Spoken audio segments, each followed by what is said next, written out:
even Biden and Harris came out and said that they are in favor of Israel going out and doing something, and which is this is what happens. Like whenever the Islamic Republic attacks Israel, it gets everybody supporting Israel to some extent. Unfortunately, Biden came out and said that they will not support taking out nuclear facilities, which I don't know why not. Maybe because it means that they would have to do it.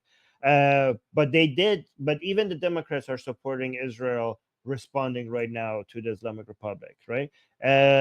Which is No, but good. it's a question of So again, capability. So you're saying that it may not be yes, entirely possible. However, what about Isfahan nuclear conversion facility? What about that one? I saw the map of it. That's above ground, isn't it?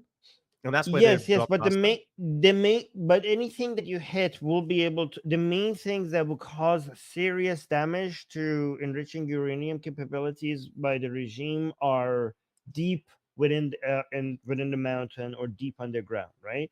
And I've been told that Israel doesn't have enough powerful missiles to be able to go that deep.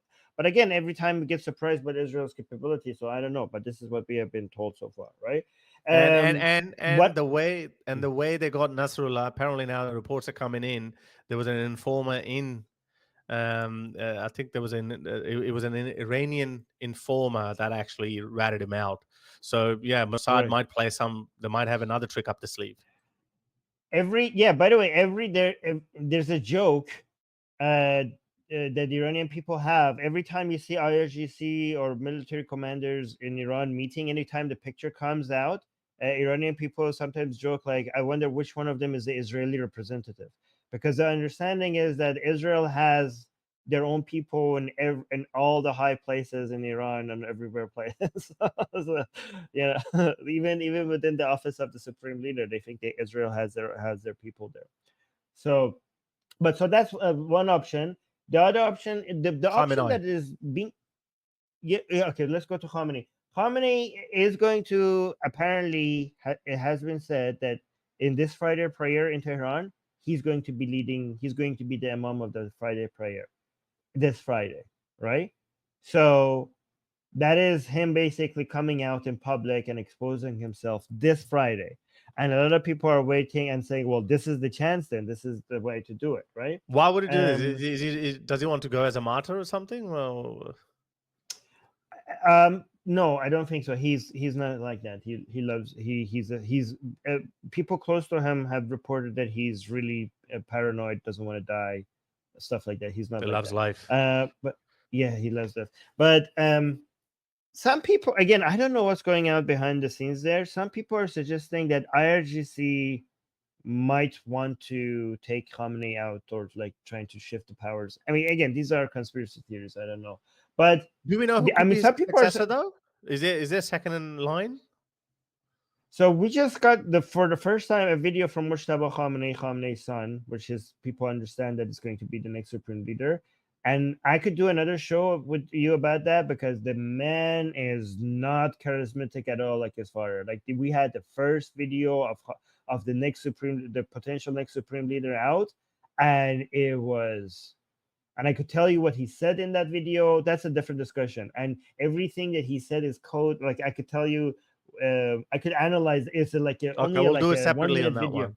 Yeah. Yeah, we could do it another one. Okay, okay. So But with yeah, so there's Khamenei's Khamenei's son apparently supposed to be. But here's the thing: a lot of people are suggesting that might not be a valid target because it's not going to weaken the Islamic Republic if you take out Khamenei. It might actually strengthen the Islamic Republic. In fact, if you take out Khamenei, I mean, the whole point right now there's a shift between the supreme leader, like the power is shifting more and more towards IRGC away from the office of the supreme leadership, and the understanding is that with the death of Khamenei, this process is going to start happening faster. So if you take out Khamenei, first of all, you turn Khamenei into a martyr. You're going to give a lot of propaganda tool to the rest of the regime, and you're going to help with the whole shift towards making IRGC the main power in the Islamic Republic. So I don't know how that would help But what weaken the about taking Islamic out Republic. multiple leaders, kind of like what they did with Hezbollah? Yes, that would be better. Like for example, if you took out if you when you went for Hezbollah, if you started with Nasrallah, that might actually help with Hezbollah.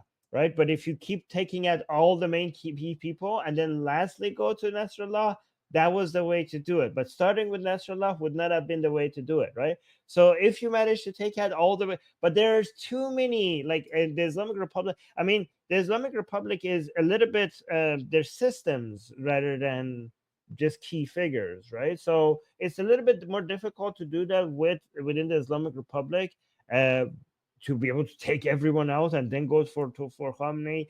I would okay, if I would like to see key IRGC figures being taken out. I think that would be a more of a damage to the Islamic Republic than taking out Khamenei. Key IRGC figures being taken out would be more of a blow to the Islamic Republic than Khamenei himself, I think, right? I don't, but maybe taking out Khamenei would get the Iranian people in the streets. There's that too.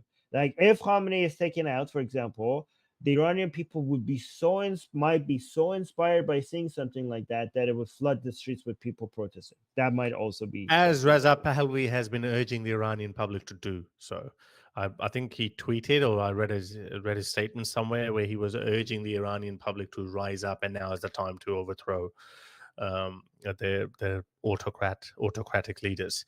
So yeah, as you said, okay. So those are two options. The third option, as I said, we don't really like it. I don't want it to be just another, just an attack, just a show pony attack.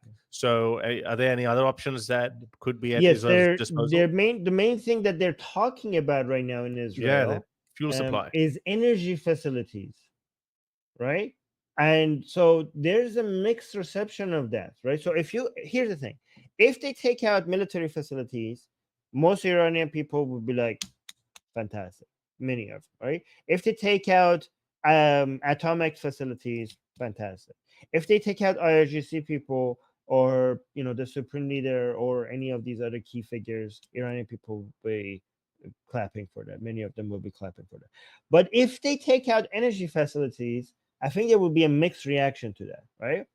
Some people will be like, yeah, fantastic, because the oil and gas that is being sold, most of that goes to IRGC and terrorists anyways. It doesn't go to the Iranian people, right?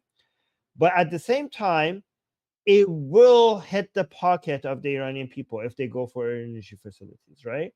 And some Iranian people were like, you know what, it will hit our pocket, but it's worth it because we wanted to end this regime. And some Iranian people were like, yeah, why do I have to pay the price for this? And so if they go for energy facilities, I would say there would be a mixed reaction to that by the Iranian people. Yeah. I read somewhere that 85% of the Islamic Republic's revenue comes from, 85% of its exports are made up of Iranian oil. And that goes through that very narrow channel of the Persian Gulf. So Israel could actually take that out as well, or could somehow manage to restrict Iranian ships. So you're saying that would obviously contribute, that would, first of all, that would hit the pockets of the Islamic regime, but consequently it would also affect the general public as Yeah. well, and that could anger them. So would Israel be concerned about that though? Like would Israel be really concerned that, okay, well, these Iranian people are now turning against me? Strategically, I don't think that makes that much of a difference as far as Israel's objectives are concerned. Yeah, I don't think that. Here's the thing. So, for example, the sanctions right now, there are not that many Iranians that are blaming the United States for the sanctions, right? So so even though it's the United States that is putting sanctions on the regime, and a lot of Iranians are are living in hardship because of the sanctions, you don't see that many Iranians coming out saying like, "Oh yeah, F America for the sanctions." They're blaming the regime for doing something that has made the world be forced to put sanctions on Iran, right? So given that history, maybe many, again, there's going to be a spectrum. We can't speak on behalf of all Iranians, but there are many Iranians who might be harmed economically by energy facilities being taken out, but they wouldn't be pointing their fingers at Israel. They would be pointing their own regime. I mean, they would understand, like, okay, like, many Iranians are saying like, yeah, I'm living in hardship because of these things, but why would I blame Israel? You guys have promised to annihilate Israel. This is what I hear from many Iranians. Like, what do you expect another country do in response to a promise of fucking annihilation? Like, of course they are going to, of course they're going to do everything they can to survive. This is not their fault that they're doing this. This is your fault that you are hell bent in destroying this country. Like, what do you think they're going to do? Of course they're going to do everything they possibly can to survive. That's what Yeah, I mean. I see a lot of mature. To be honest, I have to be proud of a lot of Iranian people, even the ones who are finally, suffering you're from feeling a lot. proud of your Iranian people. You know, you've always said I don't. You always say that I don't use that word. No, I am. No, I mean, I am proud of them because of their maturity, not because they're Iranian. You know what I Yeah, mean? I try to be. I'm being objective here, and I do think a lot of Iranian people have a higher understanding of things because of, not because that they're naturally better, but because it, life has taught them. Like, they circumstances. have gone Yeah, through they have, they're students of circumstances, and they have learned so much from their experience, and I think that's why they're wiser and more mature than many people yeah. in the region. Well, so as I said, we are eagerly waiting for Israel's retaliation. I, for one, cannot wait for the destruction of the mullahs, and I want to see Iranian public liberated, even if that liberation comes from Israel or with the help of the Israelis. So that would be very interesting.